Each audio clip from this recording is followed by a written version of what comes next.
face is too open. Now, that's no revelation. But on the backswing, the face is rotating a little too much. So you're rolling your hands open a bit. Okay. And so as a result of that, when you get to the top, you cut your backswing off. Right. It's too short. I want your hands to get back here. I want you to get a better turn.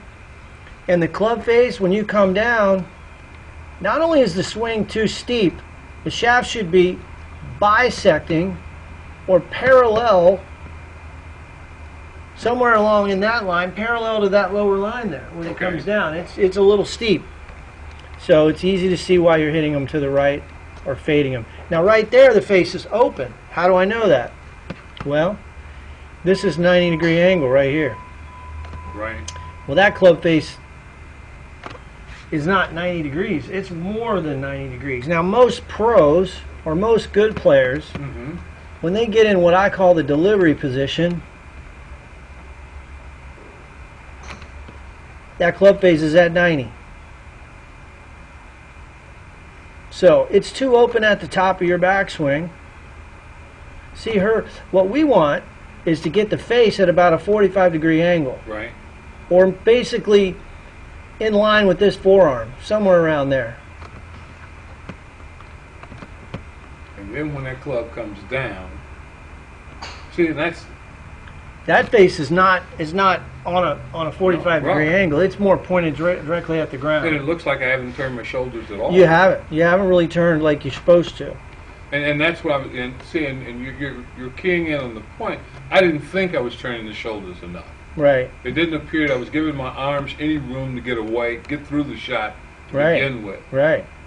So. And the guys and I took a couple of lessons, and the guys, oh, okay, just get it here, and then just turn your body, No. Well, I know that's wrong because I still got to get my, right. I've got to get my shoulders open where I can swing the club. Well, I'm going to show you some biofeedback. I have sensors with K-Best. It's a 3D analysis. I'm going to have sensors, and you're going to have to do this move here. You're going to have to drop. Oh, okay. You're going to have to drop. Okay, what is a tilt created by? What is an upper body tilt created by? It's created by a lateral shift from the waist down. So, hip slide, axis tilt. That's how you drop the club. Now the hands drop. Well, I think the moves that I make have a tendency to make all of a sudden. Right. It goes this way. Right. So what you do is you start down with your right shoulder working out away from your body, and because it's a rotary motion, instead of a tilt. Okay. So in biomechanics, you have 6 degrees of motion. You have forward flexion of your spine toward the ground. You have extension of your spine. That's the first 2 degrees of motion. Then you have right side bend and left side bend.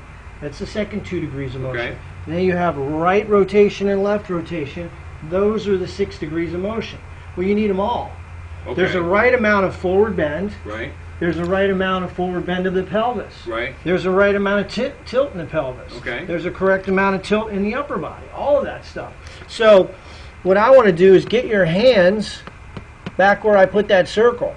Okay. If we can get your hands a little deeper meaning behind your right shoulder. Right. So let me give you an example of where I want you to go with your swing. Now, I don't think this is going to be beyond your flexibility range. I don't think I'm giving you a swing you can't do.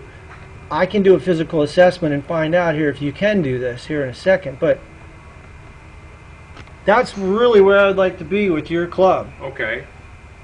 But Jim, I have a question for you. Sure. It seems like I'm looking at that club, and you say I'm doing that. You're opening up. You're rotating the face a little bit. So I need to be here, right? Which would get me where I think we're talking about. Right. Right? Yeah. So basically what I want you to do is pin your lead arm against your chest, make a complete rotation of your thorax. And what I mean by complete is I want 80 to 90 degrees, and that's why we're going to use K-Vest. Because I'm going to put on this vest. It's got a sensor on the shoulder, on the top of your spine, and I'm going to say, okay, Nate, I want you to turn 90 degrees, and you're going to, there's music will start playing when you get there.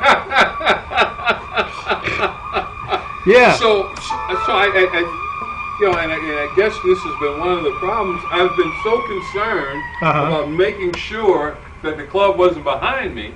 I've been swinging the club. Right, right. Well, it's not behind you. No, it's in front of you, and it's a little steep.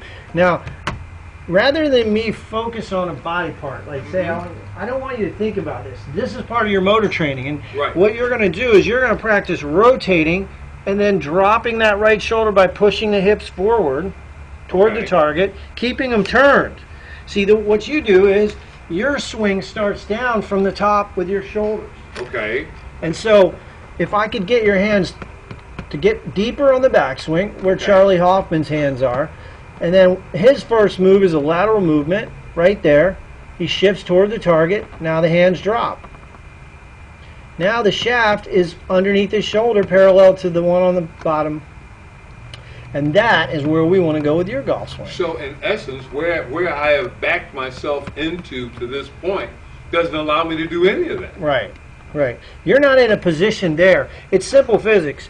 Your line of force, if you swing down from that position, and we draw a line from your hands to the ball, that's exactly where your hands are going to go. If we get your hands here, your line of force will be on a shallower plane. Okay. Okay. So by just getting your hands lower and deeper, you're automatically going to come in from a different. Now that doesn't solve the club face problem. The club face problem is you know, in the face of the club is 90% of direction. Right. So you can swing outside in or inside out, and if the face is pointed 20 degrees to the right, it doesn't make any difference. Okay. But what we got to do is I want to take a look at your grip. I want to make sure you're not taking the club back and rotating your hands. And we're going to get the club in a more, what I would call neutral position, square at the top, where you can see where his club is. When he goes to the top here, that's where we want to go with your club. So you see they're almost parallel, that lead arm and the face. Well, you can see that's definitely different than where you're at, right? No question. All right, so that's really what we're trying to do is we want to get the face. That's number one priority. Get that club face more square. Get the back of this left hand. You feel like it's flat? Mm-hmm. Yep. And I'll show you what we're going to do here.